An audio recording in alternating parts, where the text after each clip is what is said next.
사무엘상 19장 1절에서 7절 말씀 교독합니다. 오늘 말씀은 다윗이 사울에게 죽음의 위협을 받는 것을 내용으로 하고 있습니다. 바로 앞절의 18장 후반부에서 다윗이 사울의 사위가 되었어요.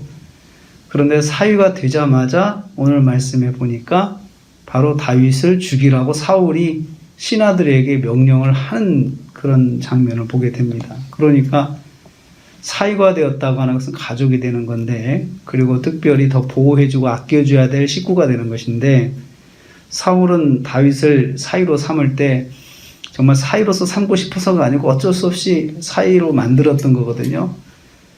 다윗을 미워하는데 가까이 두어서 감시하려고 하는 목적으로 그렇게 했던 것입니다. 그래서 2절 말씀에 1절 말씀 보면은 신하들에게 다윗을 죽이라고 이렇게 명령을 해놓은 상태였어요. 그러니까 다윗을 만나면 죽이라, 곧장 죽이라 이렇게 얘기를 해놓으니까 요나단이 그것을 듣고는 다윗에게 그 사실을 알려줍니다. 다윗 참 위험해. 그러니까 오지 말고 숨어 있어. 내가 상황을 봐서 너에게 연락해 줄 테니까 내가 연락할 때까지는 나오지 마. 이렇게 말을 했던 것입니다.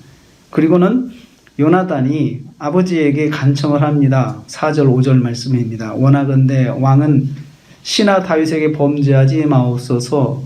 그가 아버지께 왕께 득죄하지 아니하였고 그가 행한 일이 참 선하지 않습니까? 5절 말씀에 생명을 아끼지 아니하고 왕의 원수를 갚아주고 이렇게 충성했던 사람 아닙니까? 그래서 그가 죄가 없는데 죽이면 이건 큰 죄가 되는 것입니다 하고 간청을 해요. 그러니까 사울이 그 말을 듣고 요나단 말을 듣고 6절 말씀에요.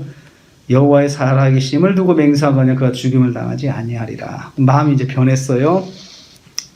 아들 요나단이 설득하는 말을 듣고 그게 옳다고 생각을 한 거죠. 그래서 하나님의 이름으로 맹세해서 죽이지 않겠다 하고 약속을 하니까 다시 이제 사울 앞으로 다윗이 나오게 되는 것을 오늘 말씀이 이야기하고 있습니다.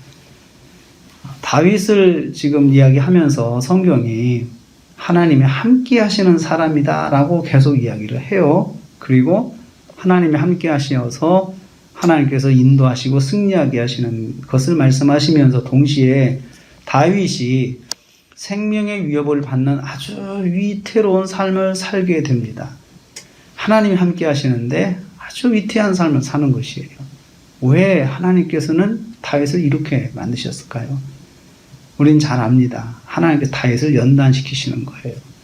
하나님께서 다윗을 준비시키시고 연단시키시는데 사울을 통해서 연단을 시키시는 거예요. 생명의 위협을 받으면서 하나님께서 함께 하시는 사람이다라고 그렇게 보여주고 있어요. 하나님이 함께 하시는데 왜 이렇게 생명이 위태해요? 사위까지 된 사람을 장인이 죽이려고 하는 그런 참 어처구니 없는 상황 속으로 다윗이 그렇게 내던져졌어요. 어떻게 보면은 참 어떻게 이렇게 살 수 있을까? 다윗은 도망갈 곳이 없습니다. 사실은. 그런데 하나님께서는 요나단이라고 하는 친구를 통하여서 사울의 아들 왕자인 요나단을 통하여서 다윗을 보호하게 하십니다. 그러니까 아주 극도의 위험 속에서 요나단이라는 그 통로를 통해서 하나님께서 역사하시고 보호하시고 인도하시는 것을 동시에 보여주세요. 한쪽은 위험한데 한쪽은 또 하나님께서 역사하셔서 보호해 주시는 거죠. 이걸 통해서 하나님께서 다윗을 연단시키시되 피할 길도 주신다는 거예요.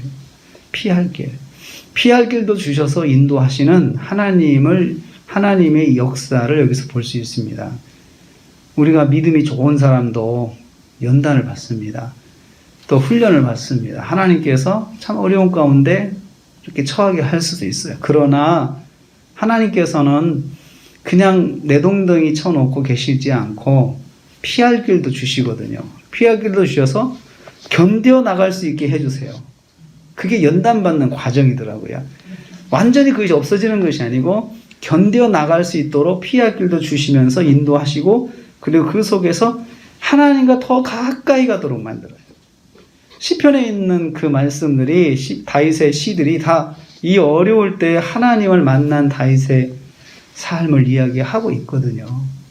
그래서 참 우리도 그런 연단을 받고 싶다 사실 말을 할 수는 없어요.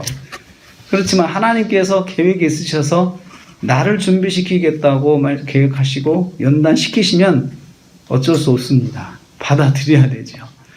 그럴 때는 우리가 어떻게 힘을 얻고 살아야 되나? 하나님 피할 길도 주신다. 그리고 이 상황에서 하나님 원하시는 것은 내가 하나님께 더 가까이 가는 걸 원하신다. 그래서 내가 하나님께 더 가까이 가야지. 하나님께 더 가까이 가야지. 이렇게 삶의 방향을 잡아 가야 된다는 거예요. 다윗이 지금 그렇게 하고 있습니다. 하나님께 더 가까이 가서 하나님 저를 붙잡아 주십시오. 하나님 저에게 도움의 손길을 주옵소서. 하나님 저를 살려 주옵소서 하면서 오직 하나님만 바라볼 때 하나님께서 돕는 사람을 통해서 최소한의 도움을 받고 살아갈 수 있게 해주셨다는 거죠. 우리가 한 주간을 삽니다. 한 주간을 살면서 우리가 원치 않은 일을 당할 수 있어요. 그럴 때 하나님께서 혹시 계획이 있으신지 한번 여쭤봐야 돼요. 하나님께 나가서 하나님 무슨 뜻입니까? 제가 어떻게 해야 됩니까? 또 제가 이를 감당할 수 있는 믿음을 주옵소서. 그리고 또 하나님께서 원하시지 않은 것이면 이걸 속히 제해해 주세요. 하나님 원하신 건 제가 받겠습니다. 믿음을 주셔 잘 감당하게 하옵소서. 이렇게 해서 하나님의 인도하심을 받고 또 하나님께서 역사하신 것을 또 체험해서 하나님 살아계시구나. 하나님 나의 하나님 되시구나 라고 하는 것을 경험하시는 그런 한 주간 되셔서 이번 주도 말씀 가운데 은혜 가운데 승리하시고 건강하시기를 주님의 이름으로 축복합니다. 기도하겠습니다. 하나님 감사합니다.